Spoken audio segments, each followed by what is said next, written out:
Sveikas gyvas, ar žinai, kad tu turi antrą smegenų komplektą? Ir jos yra pilve. Ir ne metaforiškai, o visai tiesioginė prasme. Mokslininkai nustatė, kad mūsų žarnyne yra 100 milijonų neuronų. Daugiau nei netgi nugaros smegenyse. Ši sistema turi atskirą pavadinimą – enterinė nervų sistema. Ir joje kaupiama mūsų emocinė atmintis. Stresas, išgyvenimai, traumos. Net ir tada, kai sąmonė jų jau nebeprisimena.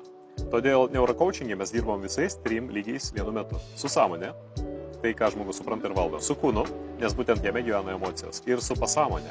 Tai yra su tas rytim, kur slypi gilūs įpročiai ir pasikartojantys scenarijai.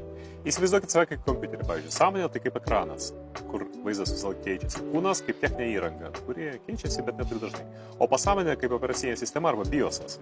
Jeigu norite tikrojo sistemos perkrovimo, tai kviečiu į gilų transformuojantį pokytį per psichosomatinį užsiėmimą. Viena mano klienčių atsikratė 10 metų kaupto nerimo ves per 2 sesijas. Įdomu, kaip tai įmanoma?